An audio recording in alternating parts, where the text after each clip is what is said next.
Hare Hare, Hare Ram, Ram Ram, Hare Hare. Hope you are able to see the screen. Yeah, I think you must be. Okay. रूपा जी लिख रहे हैं यहाँ पे कि सही तरीका इस दिव्य ज्ञान को प्राप्त करने का है, इसको विनीत भाव से सुनना. लिख रहे हैं, कैसे लिख रहे हैं? विनीत भाव से सुनना और चुनौती के दृष्टिकोण से इस दिव्य ज्ञान को का साक्षात्कार करने में कोई हेल्प नहीं मिलती, कोई सहायता नहीं मिलती है. विनीत भाव का मतलब समझ रहे हैं आप? जैसे कि आपको कृपा दी जा रही है और आप उसको ग्रहण कर रहे हैं बहुत दीन बनकर. ऐसे भाव से कौन सुनता है? हम ज्यादातर चैलेंजिंग स्पिरिट का मतलब है कि आप अपने दिमाग के स्तर पर उसको तोलते हो. हम तोलते हैं ना अपनी बुद्धि के स्तर पर, तो चैलेंजिंग स्पिरिट है वो. नहीं, ऐसे कैसे? नहीं, ऐसे तो नहीं है. तो वो चैलेंजिंग स्पिरिट है. आप तोल रहे हो ना हर चीज को, आप इसको कृपा मान नहीं रहे हो. इसलिए उससे सुनना चाहिए जिनके ऊपर आपको पूरा भरोसा हो. तभी तो आप दीन बन के सुनोगे उनसे, सबमिसिवली. जिन पे डाउट है, पता नहीं कैसे है, मन नहीं, विश्वास नहीं है, श्रद्धा नहीं है, तो उसको सुनना बेकार हो जाता है. आगे कहते हैं एक विशेष शब्द यहाँ पर यूज किया गया श्लोक में. प्रभुपाद जी बता रहे हैं, सेकंड श्लोक है भागवतम का, केवल सेकंड श्लोक. 18,000 श्लोकों में से केवल सेकंड श्लोक की बात कर रहे हैं हम. श्लोक में प्रभुपाद जी कह रहे हैं कि वहां पर एक शब्द यूज किया गया है, विशेष शब्द. वो क्या है? Proper guidance. हम सबको गाइडेंस चाहिए. ज्यादातर भक्त गाइडेंस में नहीं है, इसलिए उनका उद्धार नहीं होता है. और वो शब्द है शुश्रूषु. अगर आप देखेंगे श्लोक में, शुश्रूषु, शुश्रूषु भी तत्क्षणात्, क्या बता रहे हैं? ये श्लोक है भागवतम का. तुरंत भगवान प्रकट होते हैं हृदय में जब हम ऐसे सुनते हैं. शुश्रू भी तत्क्षणात्.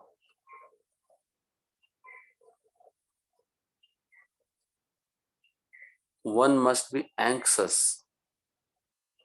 हमें ये दिव्य संदेश सुनने के लिए चिंतित होना चाहिए. आप में से कई सारे भक्त हैं जो शाम को क्लास में नहीं आते. मेरी उनसे प्रार्थना है कि आप जरूर आइए. क्यों अपना जीवन ऐसे व्यर्थ में बिता रहे हो? क्या मिल जाएगा आपको बाकी जगह समय बिताने से? अपने समय को, अपने लाइफ को ऐसे व्यवस्थित करिए कि सुबह शाम तो कम से कम आप आए.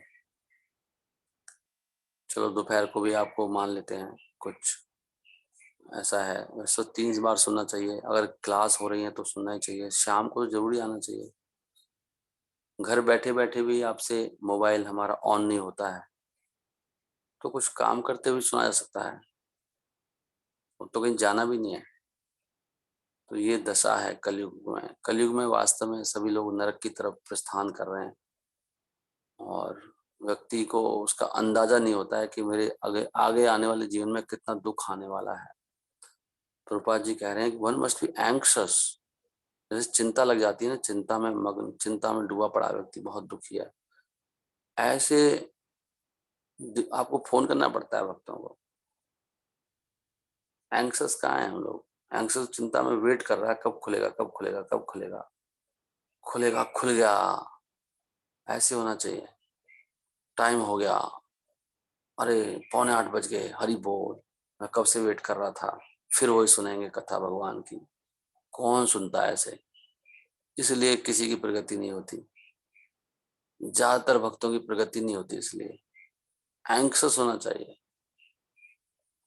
देख रहे हैं, desire to sincerely hear is the first qualification. इसलिए भक्ति बहुत सिंपल है. अगर हम देखें तो प्रभुपाद जी ने इन 3 लाइनों में सब कुछ बता दिया इसके लिए.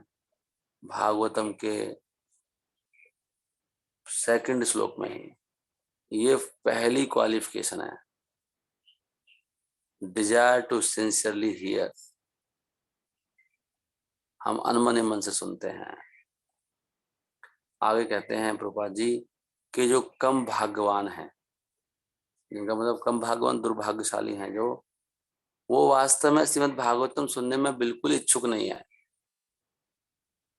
प्रोसेस बहुत सिंपल है, सुनना ही तो है, खाली सुनना है, कुछ नहीं करता, खाली सुनना है, परंतु एप्लीकेशन बड़ी डिफिकल्ट है। क्योंकि प्रैक्टिकली देख रहे हैं कौन सुन पा रहा है ऐसे। तो दुर्भाग्यशाली लोग के पास बहुत समय है, आइडल सोशल, सामाजिक, कभी कहीं ना कहीं तो बिजी है ना, शाम को क्लास में नहीं आते, सुबह माला नहीं करते, 16 माला नहीं कर रहे। अगर कोई व्यक्ति 1 साल में भी 16 माला पर नहीं पहुंचता है तो इसका मतलब क्या है, वो रास्कल है। नहीं, क्या कर रहा है भाई, वो वहीं पे लटका पड़ा है, 4 माला भाई जानबूझ के नहीं करना चाहता। तो ये थोड़ा योग थोड़ा भोग, वो किसी के कहने में नहीं है, वो सांड के समान है। सांड होता है ना, किसी कंट्रोल में नहीं रहता, वो सांड है वो। To hear idle social and political conversation, वो अपने मन से चल रहा है ना, अपनी मन मर्जी का आदमी है।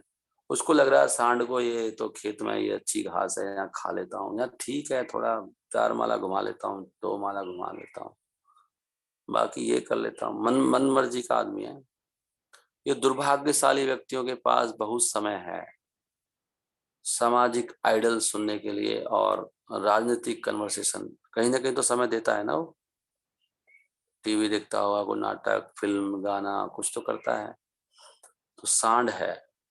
But when invited to attend a meeting of devotees, लेकिन जब भक्त लोग बुलाते हैं उसको कि भैया आ जाओ भागवतम सुन लो, तो वो दे सडनली बिकम रिलक्टेंट, तो विरोध करते हैं, फोन नहीं उठाते हैं, आते नहीं हैं। अब तो आना चाहिए, कौन आता है बताओ। तो हम आज के कलयुग के अलग तरह के लोग हैं। Sometimes professional readers of Bhagavatam, आगे उनका बता रहे हैं, तो सुनने वाले आगे और सुनाने वाले भी हैं। सुनाने वाले भी ऐसे होते हैं, उनको सुनने लग जाते हैं हम लोग, सीधा भगवान की लीलाओं में घुस जाते हैं जो बहुत गोपनीय हैं, जैसे कि रास लीला वगैरह। जैसे ही सुनाना शुरू करेंगे सीधा रास लीला में घुस जाएंगे, और उसको फिर उनको वो लगता है, क्योंकि उनको ज्ञान नहीं है, उसको वो समझते हैं जैसे कि वो पुरुष स्त्री का विषयी जीवन है, ऐसे वो उनको लगता है वो रासलीला। फिर उसको अपने ढंग से इंटरप्रेट करते हैं, उसको ढकने के लिए, क्योंकि उनको पता नहीं एक्चुअली क्या चल रहा है। फिर लोग इसलिए बोलते हैं कि भगवान ने गोपियों के वस्त्र चुराए, ये सिखाने के लिए कि वो ऐसे नग्न नहीं नहाना चाहिए, तो ये ऐसे वो उसको फिर अपने तरीके से ढकते हैं, उसको कैसे छुपाएं। भगवान तो ऐसे नहीं कर सकते। तो यहाँ बड़ा अच्छा लिखा है, ऐसी वो रासलीला को अपने ढंग से बताएंगे, नहीं इसका मतलब ये है, नहीं इसका मतलब ये है, तो उनको समझ पता तो है नहीं। तो तरह तरह से अपने हिसाब से भगवान ने गोपियों के वश चुराए थे, क्योंकि वो भगवान की पत्नी बनना चाहती थी। और एक स्त्री भगवान के सामने नग्न केवल अपने पति के सामने हो सकती है, तो भगवान ने इस प्रकार उनको पत्नी के रूप में स्वीकार किया, सीधी सीधी बात है। तो लेकिन उनको ये समझ में नहीं आया, ये दिव्य हैं, भगवान दिव्य हैं, गोपीज दिव्य हैं, उनके उनका पति पत्नी बनना हमारे जैसा नहीं है, उस तरह से बताना चाहिए। वो कह रहे हैं नहीं, ऐसे नहीं नहाना चाहिए, तो भगवान ने उनको दंड दिया।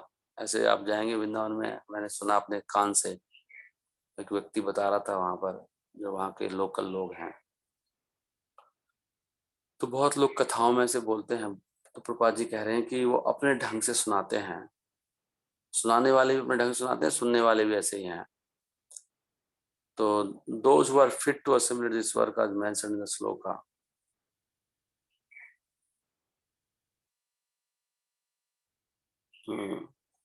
तो इस श्लोक में बता रहे हैं कि कौन योग्य है इस भागवतम के सार को ग्रहण करने के लिए, जिसने पिछले जन्मों में, बहुत जन्मों में बहुत पुण्य कर्म किए हैं, पुण्य वाले ये वाले कर नहीं, मतलब वो भक्ति वाले पुण्य कर्म, जिन्होंने भक्तों की सेवा करी है, भगवान की सेवा करिए। कहीं ना कहीं से ऐसे लोग क्वालिफाइड, इसलिए सेवा से योग्यता आती है। सेवा करेंगे तो योग्यता आएगी, नहीं तो आएगी नहीं। वो जो रुचि आती है वो सेवा से आती है। रुचि, इंटरेस्ट, एंजाइटी, सुनने की उत्सुकता, ये सारी सेवाओं से आती है। सेवा नहीं करेगा तो हृदय ऐसे बंजर बंजर रहेगा, बंजर। यहाँ भी आ रहा है ना, बहुत पायस डीड्स करे हैं। बुद्धिमान व्यक्ति जिसके पास वास्तव में विवेक है, can be assured by the great sage Vyasadeva. ऐसा व्यक्ति वास्तव में उसको विश्वास ला रहे हैं व्यास देव जी कि वो भगवान को प्राप्त कर सकता है केवल श्रीमद् भागवतम सुनने से। देखो साफ साफ लिखा है, केवल भागवतम सुना जाए भगवान मिल जाएंगे। Without undergoing the different stages of realization set for the Vedas, one can be lifted immediately. हमें अलग अलग तरीके से बहुत लंबा प्रोसेस में जाने की जरूरत नहीं है कि कर्म योग करो, फिर ज्ञान योग, फिर ध्यान योग, यज्ञ करो, दान, तपस्या, नहीं। तुरंत व्यक्ति परमहंस की स्टेज पे जा सकता है, केवल इस मैसेज को सुनने के लिए वो सहमत हो जाए। देख लो इतनी ऊंची बात लिखी है। इसका मतलब यह है कि हम लोग सुन नहीं रहे हैं। इमीडिएटली लिखा है, साफ साफ लिखा है, प्रभुपाद जी ने लिखा है, आज के लिए लिखा है, तात्पर्य में लिख दिया है। प्रभुपाद जी ने भी उसको अनुमति दे दी है, सहमति दे दी है कि सही कह रहे हैं, क्योंकि आज के आचार्य बताएंगे आज के लिए कैसे इसको करना है। तो प्रभुपाद जी ने लिखा है, ऊपर वेद व्यास जी ने लिखा है कि तत्क्षणात, तत्क्षणात होता है ये। तो हम सुनना नहीं चाहते। Submissively hears the message of Bhagavatam by this culture of knowledge, supreme lord is established within his heart. भगवान इस प्रकार उसके हृदय में स्थापित, भगवान विराजमान हो जाते हैं। जो भक्त इसको विनीत भाव से सुनता है।